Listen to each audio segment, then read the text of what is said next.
શરૂઆત હું સેક્ટરથી કરીશ તો સેક્ટર્સ પર બ્રોકરેજ રિપોર્ટ આવ્યા છે અને શેર્સ પર પણ છે. શરૂઆત આપણે સેક્ટરથી કરીએ તો ગેસ સેક્ટર્સ પર મોર્ગન સ્ટેનલીએ પોતાનો મત જાહેર કર્યો છે. તેમનું માનવું છે કે નવેમ્બર 2023માં ગેસની માંગ લગભગ 19% વધતી જોવા મળી છે. તેનું મુખ્ય કારણ એ છે કે ફર્ટિલાઇઝર એન્ડ લેન્ડ ઇન્ડસ્ટ્રી છે તેમાં સુધારો આવ્યો છે, જેના કારણે કરીને આ ઇમ્પેક્ટ જોવા મળી છે. એટલું જ નહીં, પરંતુ સિટી ગેસની માંગમાં જે ઘટાડો આવ્યો છે તે ખૂબ જ આશ્ચર્યજનક તેમને લાગ્યું છે. પરંતુ એલએનજી માર્કેટ શેર જે છે તેમાં 54% વધારો થયો છે. અને બીજી તરફ અગર નજર કરીએ તો ગેલ અને ગુજરાત ગેસ તે તેમના ટોપિક્સ પર બન્યા છે.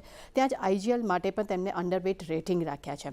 ત્યારબાદ નજર કરીએ ગોદરેજ કન્ઝ્યુમર પર આઈસીઆઈસીઆઈ સિક્યોરિટીઝનું મત જાણશો. તેમને અહીંયા રેટિંગ અપગ્રેડ કરીને ખરીદારીની સલાહ આપી છે. લક્ષ્યાંક તેમને વધાર્યા છે. તેમને ₹1050 પ્રતિ શેરથી વધારીને ₹1250 પ્રતિ શેર કર્યા છે.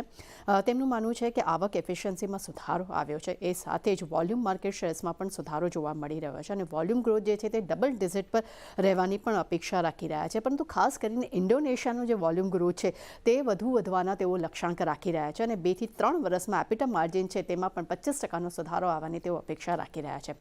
ત્યારબાદ તેજસ નેટવર્ક પર એમકેનો મત જાણીશું. તેમને આ ખરીદારીની સાથે કવરેજ શરૂ કર્યું છે. લક્ષ્યાંક તેમને ₹1050 પ્રતિ શેર આપ્યા છે.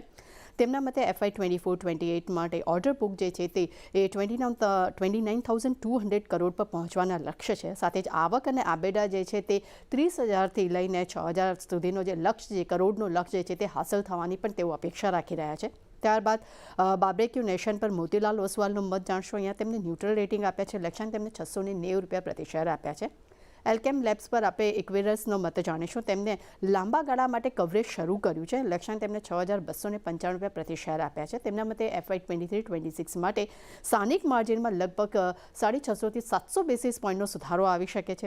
સાથે જ ક્રોનિક એમઆરએ જે છે તેમનો જે સેગમેન્ટ છે તેમાં પણ ઉત્પાદક વધવાને કારણે કરીને ત્યાં પણ માર્જિનમાં સુધારો આવી શકે છે અને તાજેતરમાં NLEM જે ભાવ છે તેને વધવાને કારણે કરીને માર્જિનમાં પણ સુધારો આવવાની તેઓ અપેક્ષા રાખી રહ્યા છે. અને છેલ્લા બ્રોકરેજ રિપોર્ટ પર નજર કરીએ તો UPL પર HSBCએ પણ ખરીદારીની સલાહ આપી છે. અહીંયા લક્ષ્યાંક તેમને ₹750 પ્રતિ શેર કર્યા છે. બોર્ડે જે રાઇટ્સ ઇસ્યુ દ્વારા 4,200 કરોડને જે ફંડ એકત્ર કરવા માટે મંજૂરી આપી છે તેનું પોઝિટિવ ઇમ્પેક્ટ જે તે શેર પર જોવા મળી શકે છે. અને FY25 માટે પી જે છે તે લગભગ 8.6 ગણા વધવાની તેઓ અપેક્ષા રાખી રહ્યા છે. એટલે ઓવરઓલ ખાસ કરીને જેટલા પણ બ્રોકરેજ રિપોર્ટ આવ્યા છે જેમાં ખાસ કરીને સેક્ટર પર જે આવ્યા છે તેના પર આજે આપણે ખાસ નજર રાખવાની રહેશે. એટલે ઘણા મહત્વના બ્રોકરેજ રિપોર્ટ છે, આજે એના પર તો નજર રાખીશું. આભાર તૃપ્તિ, અમારી સાથે જોડાવા બદલ ને આ બ્રોકરેજ રિપોર્ટ શેર કરવા બદલ.